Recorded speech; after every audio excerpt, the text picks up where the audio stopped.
네, 안녕하십니까. 이번 시간에는 멀티플렉싱 기반의 서버에 대해서 실습해보는 시간을 가져보겠습니다.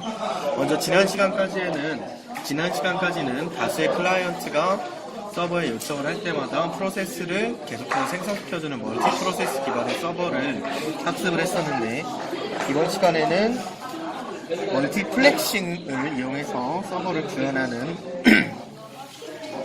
실습을 해보겠습니다.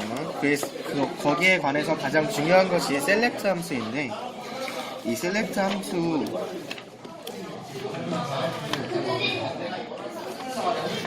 함수에 대해서 직접 실습을 해보는 소스 코드를 한번 확인해 보겠습니다. 그래서 소스 코드 먼저 확인해 보시면, 이쪽에 14, 15행은 14행에서 FD 세트형 변수를 초기화하고 15행에서 파일 디스크립터 0의 위치를 1로 설정해주고 있습니다. 그래서 표준 입력에 변화가 있는지 보겠다는 뜻입니다. 그래서 24행을 보시면, 이쪽 24행을 보시게 되면은 미리 준비해둔 FD 세트형 변수 리스의 내용을 변수 템프에 복사하고 있는데, 셀렉트 함수 호출이 끝나고 나면 변화가 생긴 파일 디스크립터의 위치를 제외한 나머지 위치의 비트들은 0으로 초기화되기 때문입니다. 따라서 원본의 유지를 위해서는 이렇게 복사의 과정을 거쳐야 하므로 이런 변수 리드의 내용을 변수 템프에 복사하고 있는 것입니다. 그래서 다음으로 25행과 26행을 보시게 되면, 타임벌 구조체 변수의 초기화 코드를 반복문 안에 삽입해서 셀렉트 함수가 호출되기 전에 매번 새롭게 값이 초기화되도록 해야 하고, 그 다음에 27행에서는 이렇게 셀렉트 함수를 호출하고 있습니다. 그래서 콘솔로부터 입력된 데이터가 있다면 0보다 큰 수가 반환되며, 입력된 데이터가 없어서 타임아웃이 발생하는 경우에는 0이 반환됩니다. 그래서 39행부터 44행까지는 이쪽 부분은 셀렉트 함수가 0보다 큰 수를 반환했을 때 실행되는 영역으로서 변화를 보인 파일 디스크립터가 표준 입력이 맞는지 확인하고, 맞으면 표준 입력으로부터 데이터를 읽어서 콘솔로 데이터를 출력하고 있는 것입니다. 그래서 이를 직접 실행시켜서 확인을 해보면, 이렇게 메시지를 치게 되면 콘솔로부터 메시지가 왔다는 것을 확인할 수 있고, 그다음 5초 이상 입력이 없을 경우에는 저렇게 타임아웃이라는 메시지를 내보내게 됩니다. 이상으로 셀렉트 함수 실습 마치겠습니다. 감사합니다. 네, 이어서 셀렉트 함수 사용법을 이전 동영상에서 실습을 해서 확인해봤으니, 이제 이를 바탕으로 멀티플렉싱 서버를 구현해 보겠습니다. 그래서 셀렉트 함수를 이용해서 계속 실습하고 있는 에코 서버를 한번 실습해 보겠습니다. 그래서 먼저 소스 코드 한번 확인해 보겠습니다. 소스 코드를 보시게 되면은 먼저 40행으로 가겠습니다. 40행에 보시면 이렇게 셀렉트 함수의 두 번째 인자로 전달된 fdset형 변수 리드의 서버 소켓을 등록하고 있습니다. 이로써 데이터의 수신 여부를 관찰하는 관찰 대상에 서버 소켓이 포함되는 것입니다. 그래서 참고로 클라이언트 연결 요청도 데이터의 전송을 통해서 이루어지기 때문에 서버 소켓으로 수신된 데이터가 존재한다는 것은 연결 요청이 있었다는 뜻으로 해석해야 합니다. 그래서 49행 안에 49행을 보시게 되면 while문으로 구성된 무한루프 내에서 셀렉트 함수가 호출되고 있습니다. 셀렉트 함수의 세 번째 그리고 네 번째 변수가 비어있는데 이렇듯 관찰의 목적에 맞게 필요한 인자만 전달하면 됩니다. 다음 54행과 56행 부분을 보시게 되면은 셀렉트 함수가 1 이상 반환됐을 때 실행되는 반복문으로서 1 이상 반환되었으므로 56행에서는 fdiset 함수를 호출하면서 상태 변화가 있었던 파일 디스크립터를 찾고 있는 것입니다. 다음 58행 쪽으로 가시게 되면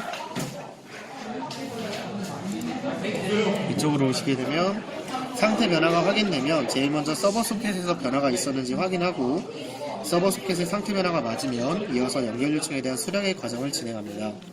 다음 특히 63행 이쪽을 통해서 FD 세트형 변수 리드의 클라이언트와 연결된 소켓의 파일 디스크립터의 정보를 등록하게 됩니다. 이어서 이쪽 S문 같은 경우에는 상태 변화가 발생한 소켓이 서버 소켓이 아닌 경우에 실행되는 문장이고 수신할 데이터가 있는 경우에 실행됩니다. 이 경우에도 수신한 데이터가 문자열 데이터인지 아니면 연결 종료를 의미하는 EOF인지 확인해야 합니다. 다음 73행, 74행을 보시게 되면 수신한 데이터가 EOF인 경우에는 소켓을 종료하고 변수 리드에서 해당 정보를 삭제하는 과정을 거칩니다. 마지막으로 79행은 수신한 데이터가 문자열일 경우 그대로 에코해주는 그런 기능을 수행하고 있습니다. 그래서 마찬가지로 확인을 하게 돼요.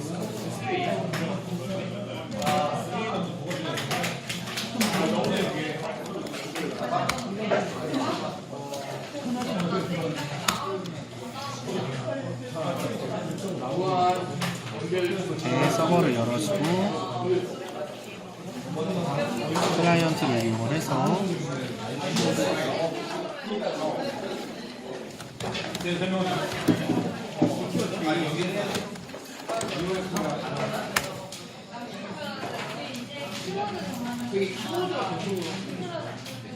마찬가지로 다른 터미널도 열어서 접속을 해보겠습니다.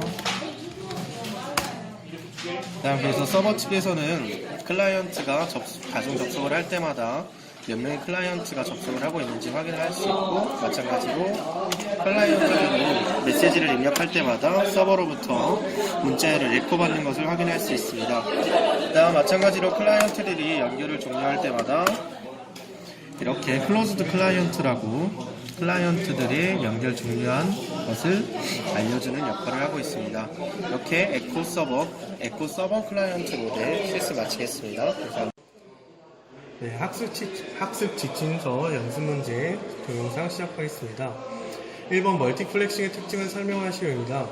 물리적 장치의 효율성을 높이기 위해 최소한의 물리적인 요소만 사용해서 최대한의 데이터를 전달하기 위해 사용되는 기술로 여러 개의 클라이언트가 접속해도 서비스를 제공하는 프로세스는 하나인 것입니다.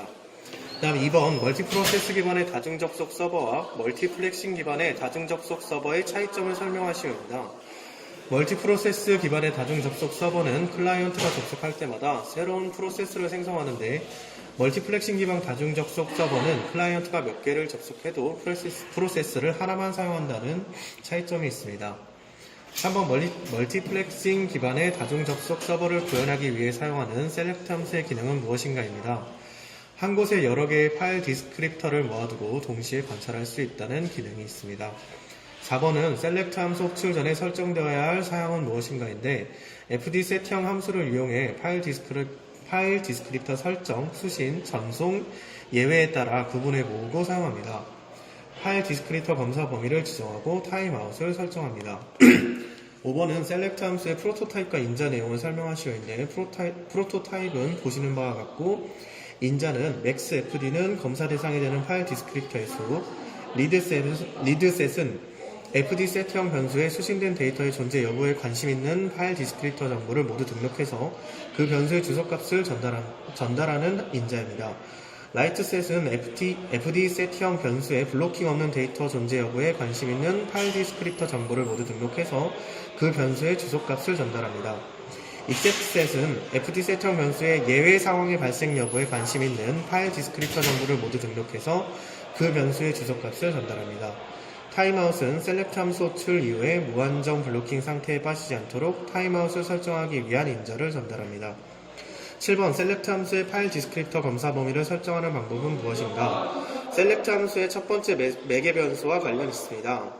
파일 디스크립터의 값이 생성될 때마다 1씩 증가하므로 가장 큰 파일 디스크립터 값에 1을 더해 인자에 전달하면 됩니다.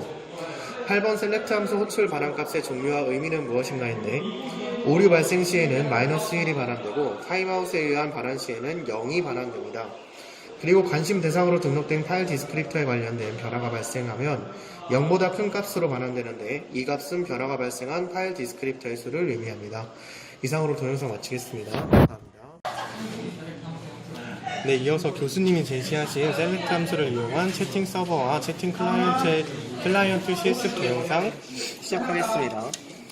먼저 서버에 관련해서는 이쪽 192.168.36.212라는 서버